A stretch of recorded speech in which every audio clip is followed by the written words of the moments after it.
Raise your hand, Paul. We'll go to Paul, and then we'll go to Al. Hey, we had a couple drivers in here earlier. One, Jeff Burton, said that he thought that people might, maybe even resent some of all the success that Jimmy's had.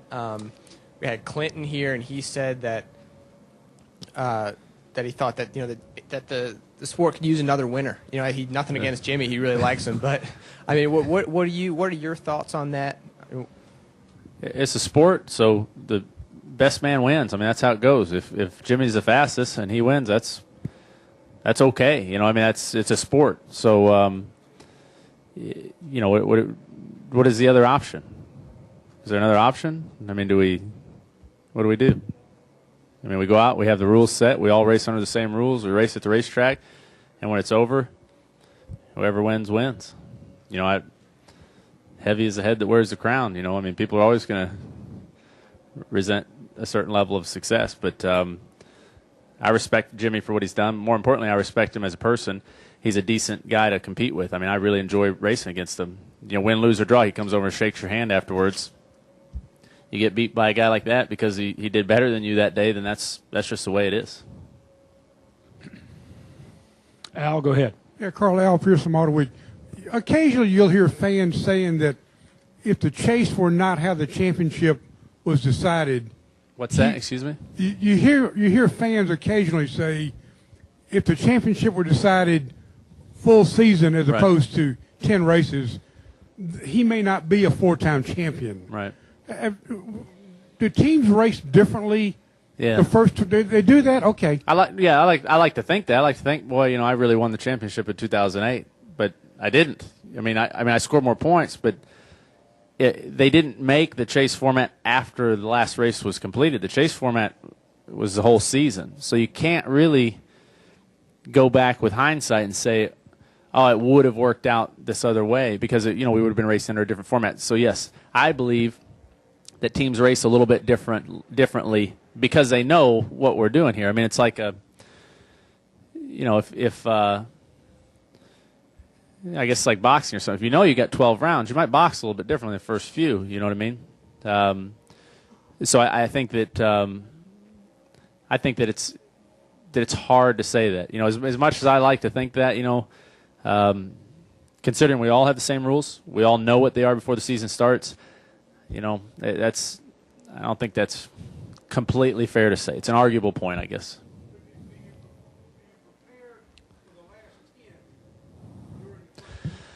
I think if you're good enough, you can do that. You know what I mean? If you're struggling, you're just hanging on, running everything as hard as you can for the first 26. But I think there are teams once they realize they're fast enough at the beginning of the year that they might do some things that short term might not be the best, but at the end they're better. I think that is possible.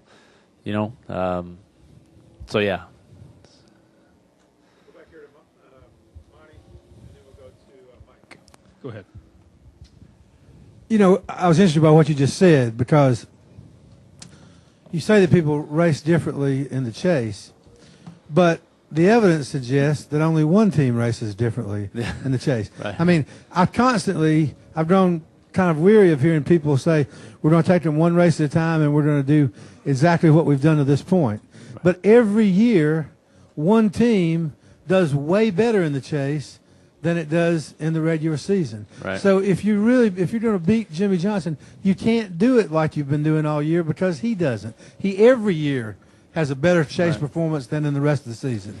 Right. How do you? I mean, that makes it a double challenge. And that might be evidence of their superiority. Maybe they are the only team that is capable to run well enough to be confidently in the chase, and then change gears and actually be a little more aggressive at the end. You know what I'm saying? I mean, I don't know. I would say that if in 2008, if our cars were as fast as they were in 2008 every year, I would say there would be some interesting things we could do strategically. We could afford to do some things that maybe we couldn't do if we were just hanging on to make sure we're in the chase. So it's all speculation. No, I don't know what really goes on in their shop, but the proof is in the results there. And they're just, like you said, they're just able to do it. Go ahead, Mike, and then to Reed. Go ahead. Mike Mullen, MikeMullen.net. We talk about Jimmy and Chad and technology and computer simulations and all that. But Jamie McMurray last weekend was saying there was something at Roush that was different. He thought it was more confining the way the management was structured than what he has right now. And we know that Richard Childress shook everything up, and changed things around. When you look at Chad and Jimmy, it's obviously Hendrick Motorsports. When you look at Roush Racing, when you look at the management, the way these people plug stuff together, do you see anything that they're doing that you guys ought to be doing that you're doing that they? What did Jamie say exactly? I don't remember. Something that if you didn't do things the Roush way on your particular team, whatever the team was, you sort of got chastised. He sort of felt he was in a box. Now that might just be Jamie. I don't know if that's true or not. Right. Now, I've won, I think, 16 races or something at Roush, and I have a ton of respect for Jack and Robbie and the way that they do things. And I've never driven for anyone else, so I don't know. I don't have anything to compare it to. It is interesting to me that Jamie's had the level of success he's had this season, considering how much that he struggled at Roush. You know what I mean? And I don't know if that is specific to Jamie, and the way he interacted with the people there or the circumstances he was in. I don't know, but it is interesting, and it's almost shocking in a way. How people can move in this sport, go somewhere different, and perform it completely differently. And I don't know. I don't know what that is. I don't know.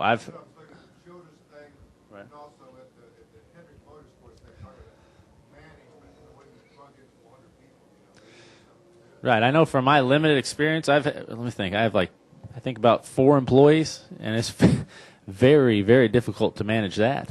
So I don't know. I don't know how guys like Jack Roush or Richard Childress or Chip or any of those guys. I don't know how they do it. I don't know how they do it to begin with, and then to do it well seems very difficult. But the other thing is, I don't know if that's the difference.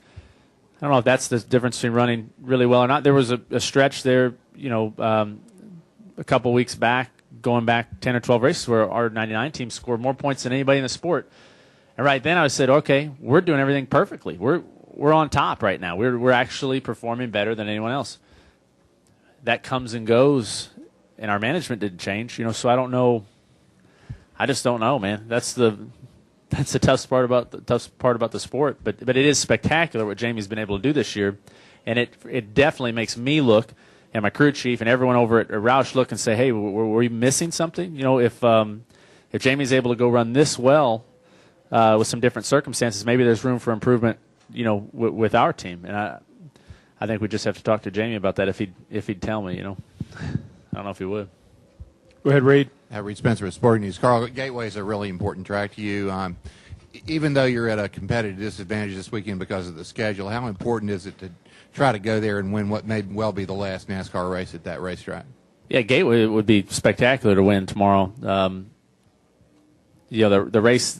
The races that we've won there have all been really special to me. The one this spring was a little more exciting than I would have liked, but it was special nonetheless. I mean, to be able to win the last race, like I said last week, I'm still in denial. I don't think that'll be the last race there. I hope we can work something out and run there again because it's close to home. That track has provided some really, really great racing. In the Truck Series and the Nationwide Series, it's been, I think, one of the most exciting tracks we go to. So whatever's going on with trying to get fans there that's not working, hopefully someone can come in there and understand, how to fix that, and maybe in the future we'll race there again. But that will be a bittersweet race tomorrow, no matter how it turns out. Thanks, Carl. We appreciate your time and good luck this weekend. Hey, thanks a lot, guys. Good questions today. It was in depth.